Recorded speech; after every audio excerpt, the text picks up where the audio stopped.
Hey everybody, Barry here again. I got some more mail. Here we go. This is from a guy named Timothy Cox. He messaged me after seeing one of my videos. He was like, hey man, I saw you caught your drill on fire. And I got a couple spares here if you want one. It's old, it's used, it works perfect. Dude, that is so cool. I'm gonna open it up. Let's get this thing opened up, see what it looks like. I'm really hard on stuff, and I don't mean to be. I don't intentionally break things, but I drill a lot of holes and I use a lot of tools, so stuff wears out.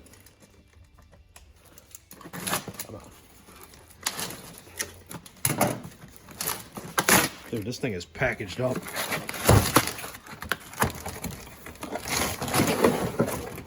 Oh, it's in a case and everything. That is so cool.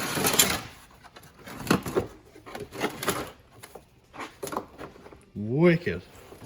I always like porta drills better because I might be using a drill for an hour at a time.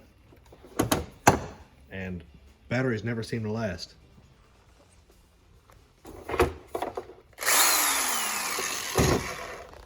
And it works like a dream. That's so sick. Thanks, man. All right, back at it. What I'm gonna do today is finish mounting the intercooler, which is right over here. I gotta make a bracket to go from this bolt hole up to the intercooler, because right now what I got going on is it's allowed to move like this. And I'll do the same right over here and bring a mount up to that one. So that's not too serious, only a little bit of work.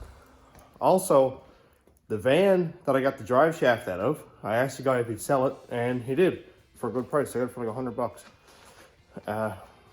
I'm going to use the intake manifold off of that one because it's the bread box or Trailblazer SS style intake. And I think, I got to check it out just to be sure, but I think it might be a little bit lower than a regular truck intake. If it is, I can use it on this one and not have to cut the cowl out of it. Because I'd rather not have to do that. Mainly because water will be coming down here and running right down on top of the engine and sitting up in here and stuff and making everything dirty and gross, and I don't want to have that. The other option is to cut it out, sort of cap it over, weld it in.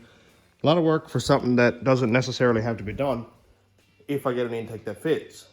So it'd be really, really cool if that one fit.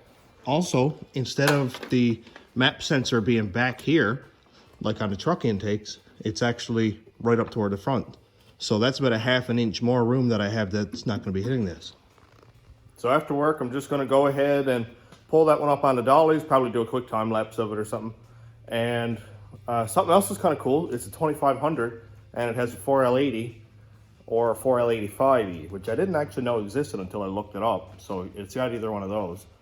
Apparently it could have a 6-speed in it also, but I checked the VIN and I think it's 4L80, I think. So I'll see anyway, I'm not quite sure yet. It's got a Gen 4 4.8 in it because it's an 09. So it would have the front cover that I need with the sensor in it and Gen 4 rods and pistons. I haven't done a 4.8 in any of my engines yet, actually. I haven't had one in the Rat Rod or the Cadillac, or now the van's got a 5.3 in it. But I'm thinking about doing sort of a D-stroke 6-liter. So I would be able to use the 4.8 crank and rods, also the front cover, oil pan, a bunch more stuff. So it'd be really cool to have all that. And then I'll use the dished 6-liter pistons that I have, because I've got like 15 or 16 of them. And then put 862 heads on it. I have a 5.3 to keep the compression up. And I have an LS7 cam. So it should be a pretty snappy, nice buzzing revving engine.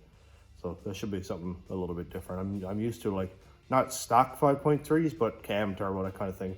But something that'll rev like this, I haven't had before. So that's kind of going to be new territory for me. Somebody commented on my last video and asked about bumper brackets. The YouTube name is, I think it's called Senile, S-I-E-N-I-L-E. They asked about the brackets that go on the end of the bumpers. The ones that go right here like this. And what that does is comes across here, up, and that's what actually clips the bumper onto the fender. They're very common to break. That's why you see people's fenders kind of sticking out past their bumper, or the bumper sticking out past. And ask me about part numbers, so here we go. This is from Keystone or LKQ. Part number is CH1043-120. That would be for driver's side, maybe? No. Yeah, driver's side. That one is. This one here is CH1042-120. This one will be for the passenger side. These are relatively cheap. I'd say you could probably get both of them for like 25 or 30 bucks. So, you know, I guess it's a cosmetic thing if you don't want your bumper hanging off or the gap being all messed up. So for like probably less than 30 bucks, you're gonna bring that back to original condition. So that's something to look at. Somebody commented on my last video and asked about the bumper clip brackets. That is these parts right here. They're the ones that connect the clip on right here, go up around by the headlight, and that's what actually snaps the bumper on and keeps it in line with the fender. When these break, you will notice that your bumper sticks out past your fender and you can't quite get it to snap back in place. And that's what these do.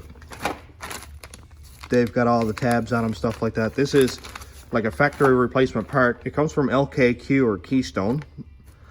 The part number is CH1043-120. This is for the passenger side. Fits 2011 to 20, so it's a good range there. And for the driver's side is CH1042-120. These are relatively cheap. I think you can get both of them for like 30 bucks, and that'll really upgrade the look of your vehicle.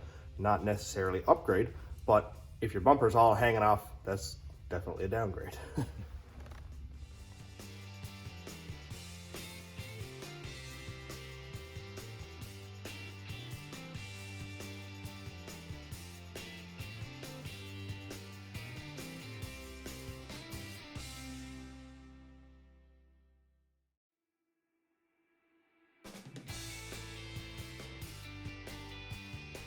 Well, I got the template cut out. Took a little bit of trimming and stuff like that, but this is about what it's going to be. It'll have a bolt hole right here, so it can bolt on to the front of the bumper support. And then the tab will bend like this to support the intercooler. I'm going to go cut two of these exact pieces out. That way I can bend them this way for one and sort of like that way for the other one. They're pretty much identical.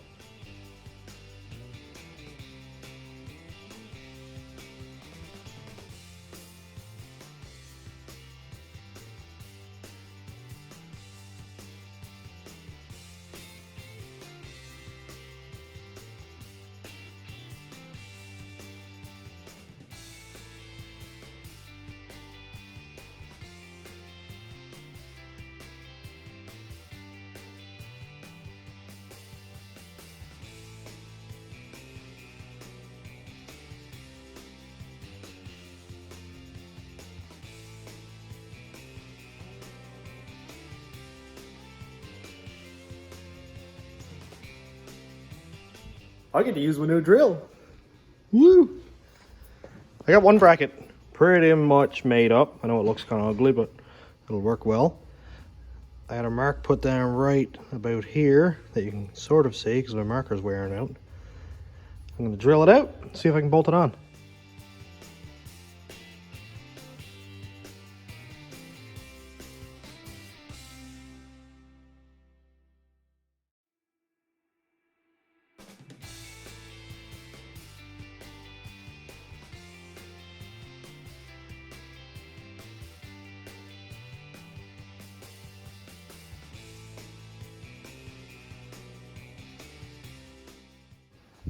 Well, the brackets are done. All bolted on. Upper and lowers, brackets are done. This side over here. It looks half decent. It ain't pretty, but it'll work. I think I'm gonna go get a van now. I've got the dollies on. I'm gonna go up and get the van. And I'm not exactly sure how well this is going to go. I've done it like this before, but I don't really like to. It doesn't run. There's no drive shaft in it, of course, because I pulled the drive shaft out the other day.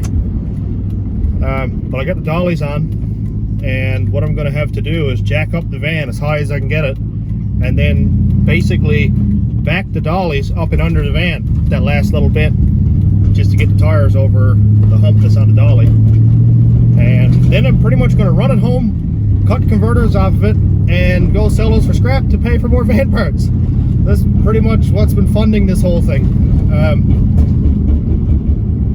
Cats are worth a lot right now, and it's not every day that you get a vehicle for a half decent price enough to make a bit of money on it. So I'm going to pull the 4L80 out of it and keep that, and I'll pull the cats out. I'll get a couple $100 for them, something like that. So you invest a little bit, you get a little bit back, and then I can buy the throttle body that fits the bread box intake, because the throttle body is about 125 or 130 bucks Canadian for it's a 92mm 4-bolt drive-by cable throttle body. So it's not a big name one like War or anything like that, or you know, even Proform is probably better. This is just an eBay, just open and shut throttle body, and I'll probably have to go and fix it up a little bit because they don't always have great reviews. But yeah, so sometimes you got to do a bit of hard work to get money to pay for this kind of stuff. This is a real budget build. I don't make a big pile of money to go putting crazy engine swaps and stuff, so you know, make it work. That's why I'm using a dump truck turbo and an intercooler out of an old scrap F250 and a rear end out of an old scrap Ford. And you know, this is not, I'm not going buying strange axles and stuff like that. This is just budget, and I kind of enjoy it, actually, to be honest with you. So we're almost up to the spot now, so I'm going to shut this off, and I'll put it on a tripod on time lapse, and we'll see if I can't get killed here. Please don't do this at home. There's not a lot of safety involved, so I'll be as safe as I can. But you know, when you're working with old garbage and vehicles, it can there's always some sort of danger present. So we'll see you in a minute. This is an awful spot, but I think it's pretty much dry enough down there that I can jack it up safely.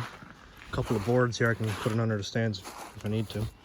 But that's all pretty soupy there, so probably gonna end up bottoming out and dragging half of that dirt. But that's enough complaining. Let's just get this up on the dollies.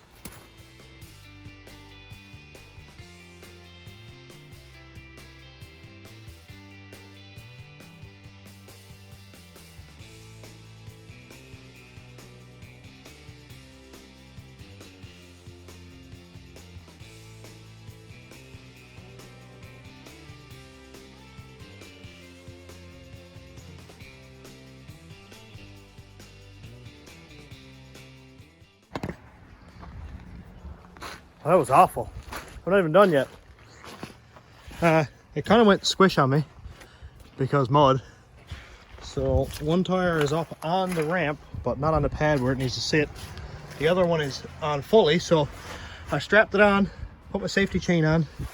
Now, because it's jackknifed, ugh, damn here. Because it's jackknifed, I think I'm going to drive the Cadillac ahead. That should force that wheel back. I know it's not going to come off because the chains and all that's on there, so let's try it out.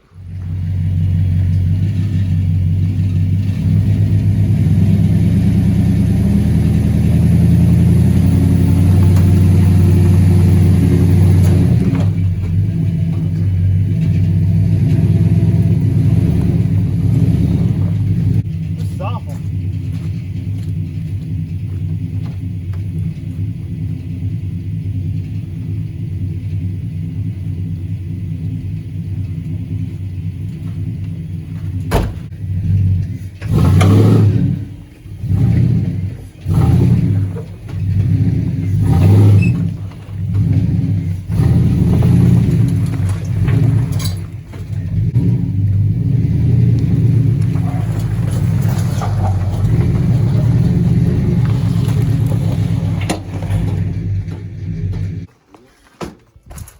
I literally have no words.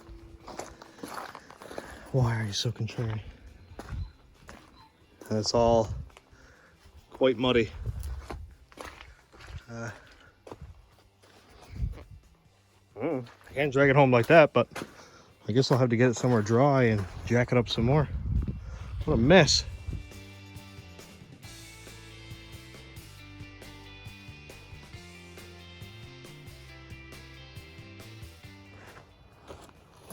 Well, here goes attempt number 2.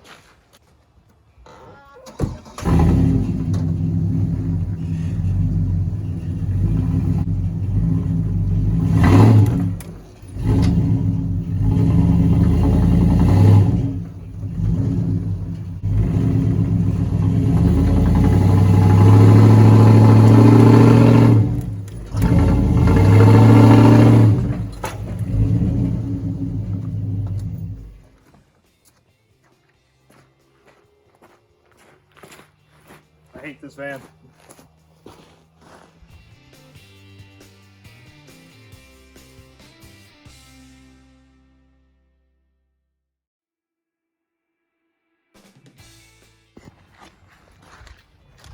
All that work, all of that, and it's all. It got on the dolly. It's turned quite a bit, but in order for me to get it past this bar here, I had to kind of lock the steering wheel over.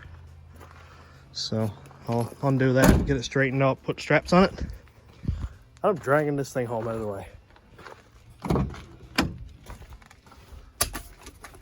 Oh no. Oh, here we go.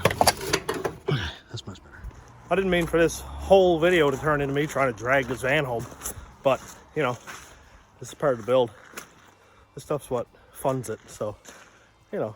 This old van must be heavy. I checked, they're 30 psi before I left the shop. Oh, she's a big girl. Well, I'll get all this stuff loaded up. Ah, holographic Pikachu. Score. So I'm here putting these straps on and looked at the front where my safety chain was bolted on. I wonder if that's why it wouldn't go up on the ramp. I'm really dumb. Let's get this thing home before something unfortunate happens.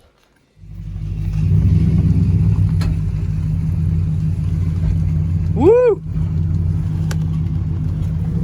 Well, it hasn't fallen off yet, but oh, there it is. I was gonna say Cadillac refuses to shift gears. 4L60, you poor thing. Hi, Chloe. I must say I am awful at this. Huh? I didn't lose it. I'm home. Hey, baby. I'm not even gonna try to get this thing off the dolly tonight. I don't know what to do with it. It's so big. Well, I got the cats off. I'm gonna go sell those in a minute. But I wanted to haul the doghouse out of it and see what I had. So, Trailblazer SS, NNBS, bread box, whatever you call it. That's what this thing is. And we got $7.99 heads. That's good stuff. Round coils, I like those. So, got some usable stuff here. Stainless fuel rails are on it. Chloe's here. So I'm gonna go ahead and finish up here, because I'm gonna go sell these converters and go home, and I think I might soak my back because, man, I'm in pain. I always said with this stuff, builds and that, you either have to spend money or time. And I don't have a lot of money to spend on it, so it's pretty much hard labor for me. So anywhere I can make a little bit of money like this, I always do. I don't take any money from my kids. I don't take any money from, like, family allowance that we get in Canada. None of that. I don't take 1 cent from that, or from, you know, my work or anything. Usually it's always doing jobs for people, scrapping vehicles, selling a few parts, that kind of thing. So yeah, it's definitely a budget build. So thanks for tuning in again. We'll see you on the next one. Have a good night, everybody.